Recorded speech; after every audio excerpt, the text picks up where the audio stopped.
Good morning, children. You have already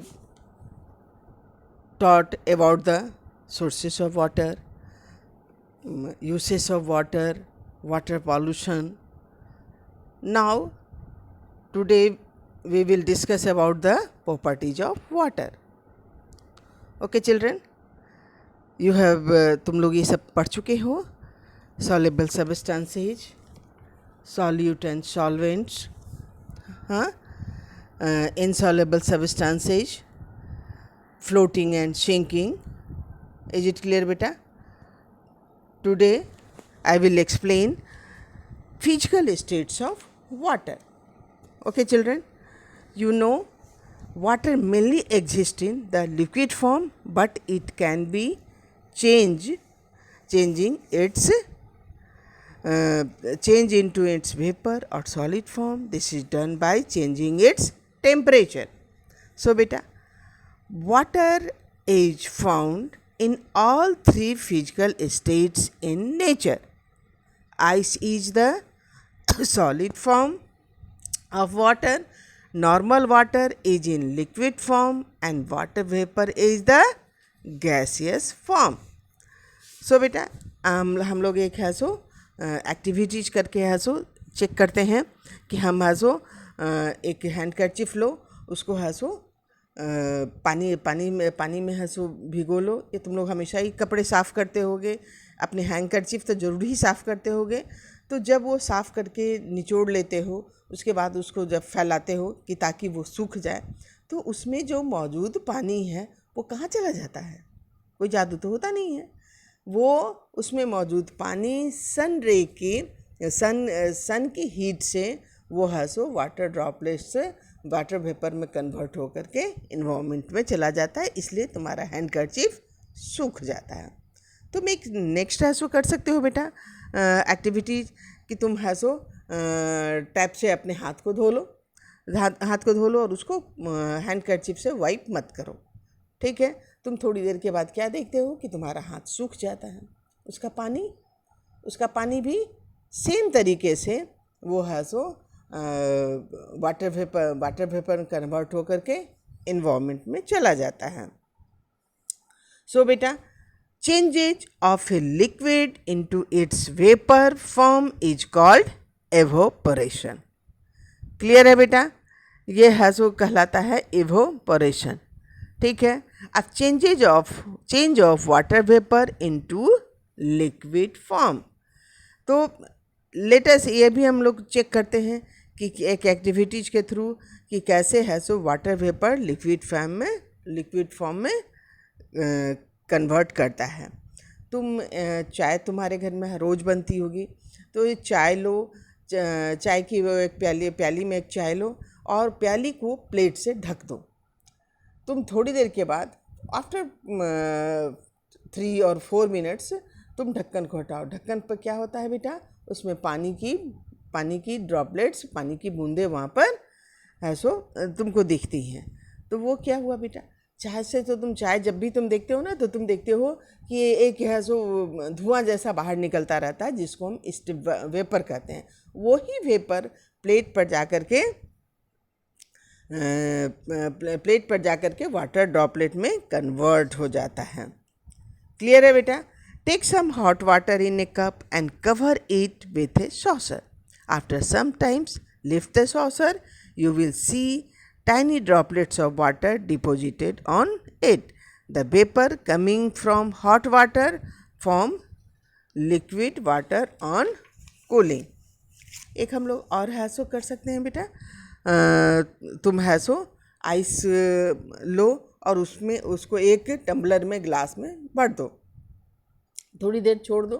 after 5 minutes तुम देखते हो कि ग्लास के चारों तरफ वाटर ड्रॉपलेट्स आ जाते हैं. तो वो क्या है बेटा? तो बाहर का इन्वायरमेंट तो हमारा गर्म है बर्फ़ की अपेक्षा. तो वो जो होता है वो वाटर ड्रॉपलेट्स में उसको कन्वर्ट कर देता है. Take a glass tumbler and put some ice in it. Water droplets will appear on the other surface of tumbler. Water vapors present in the air get cooled on the surface of the tumbler. Clear है बेटा? तो changes of vapour form of a substance into its liquid form on cooling is called condensation. तो बेटा ये जो है water का बहुत बड़ा प्रॉपर्टीज है जिसके कारण ही वाटर साइकिल होता है. तो such a process of conversion of water vapour into its liquid form occurs in nature also on a large scales. ये कैसे हो सकता है बेटा? नेक्स्ट टर्म है वाटर साइकिल. क्लियर है बेटा? वाटर साइकिल क्या है? Water from oceans, seas and lakes keep on changing into vapor because of heat from the sun. The vapor rises up in the sky. When the water vapor goes very high in the sky, it forms clouds because of condensation. When a cloud becomes very big, it falls on the earth in the form of raindrop. Once again, the cycle continues. Okay, beta, the cyclic process of evaporation and condensation of water is called water cycles. Water cycles maintain flow of water on the earth. Okay, beta. तो तुम्हें क्या हुआ कि जब पानी जो है समुद्र का पानी, पेड़ों का, समुद्र का पानी, तालाब का पानी, नदी का पानी, लेक का पानी, ये सारे पानी जो है सो सन हीट से वो है सो एवोपरेट हो करके राइजे जो ऊपर अब क्लाइमेट में चले जाते हैं. और जैसे जैसे वो हाई होते जाते हैं वहाँ पर गेट कूल्ड, वहाँ पर ठंडे हो जाते हैं और ट्राइनी ड्रॉपलेट्स ऑफ कॉन्डेंस करके वो है सो ट्राइनी ड्रॉपलेट्स ऑफ लिक्विड वाटर में बदल जाते हैं और इस ढंग से ऊपर में एक क्लाउड का निर्माण होता है. एक क्लाउड, एक बादल बनते हैं और जैसे जैसे मोर वाटर है सो वेपर कॉन्डेंस होता जाता है. Drops of water in the cloud gate bigger and bigger, वो है सो बड़ा का बड़ा होता चला जाता है. क्लियर है बेटा? और फिर वो है सो अगेन है सो एज ए रेन वो है सो वापस धरती पे आ जाता है. ठीक है बेटा? तो क्या है तुम्हारे बुक में? Just time water from ocean, seas, rivers and lake changes into vapours as it evaporates due to the heat of the sun. These water vapors rise up as they go very high. They get cooled and condensed to form tiny droplets of liquid water. In this way, clouds are formed. As more and more water vapors condense, the drop of water in the clouds get bigger and bigger. Is it clear, children? Finally, they fall back on the earth as rain. A part of rainwater which falls on the earth sinks into the ground. ये है सो थोड़े से underground में भी वो है सो sink कर जाते हैं, चले जाते हैं सिपिंग के through. Some of the ground water is taken up by the plants and some of it goes to wells of springs. Most of the rainwater goes back to the rivers and seas. From there, it again gets evaporated by the heat of the sun.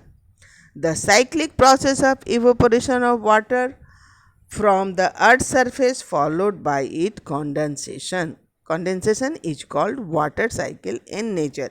अब तुम्हें समझ में आ रहा है? evaporation होता है ऊपर sky, ये condensation के थ्रू है सो क्लाउड बनता है. वो क्लाउड जो है धीरे धीरे प्रेसिपिटेशन यानी कि रेन के रूप में है सो नीचे आ जाता है.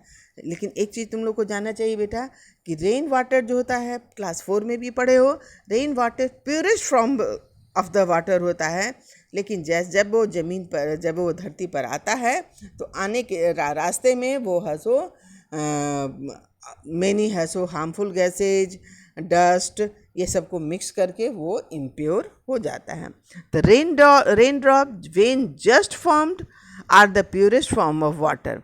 Bye the time they reach the surface of the earth, they become impure because they dissolve many harmful gases present in air and also get dust and smoke mixed up with them. ठीक है बेटा. अब एक next है सो transparency है. Are do you know transpiration is a process similar to evaporation. Transpiration किस में होता है? प्लांट्स में होता है. प्लांट्स अपने वाटर को लॉस करता है. वाटर को वो लीफ के थ्रू मेनली वो है सो अपने जो उसमें हीट अगर ज़्यादा मौजूद हो जाती है तो वो है सो वाटर के थ्रू बाहर निकालता है. तो वहाँ भी वो वाटर लॉस करता है और वो कहलाता है ट्रांसपिरेशन. तो transpiration is a process similar to evaporation. It is the loss of water from parts of plants, especially leaves. Transpiration adds to the amount of water vapor present in the air. Thus, it also plays a role in cloud formation. Okay, children. Now I will explain keywords. I am going to read keywords. Condensation. Clear है बेटा? Change of vapour form of substance into liquid form on cooling. On cooling तुम condensation समझ चुके हो. Evaporation change of liquid into its vapour form. Solute है कि substance that dissolve in a medium to form a solution. Solution क्या है बेटा? Mixture found when a substance dissolves completely in any medium, तो वो सॉल्यूशन बनता है. Solvent क्या हुआ बेटा? The medium in which a substance is dissolve to form a solution. वो medium water is a universal medium. ये पहले ही मैं बता चुकी हूँ क्योंकि वो अपने आप में सब बहुत कुछ को मोस्टली चीज़ों को वो डिजॉल्व करता है. ओके चिल्ड्रेन, नेक्स्ट क्लास में हम लोग एक्सरसाइजेज को डिस्कस करेंगे. हैव ए नाइस डे बेटा.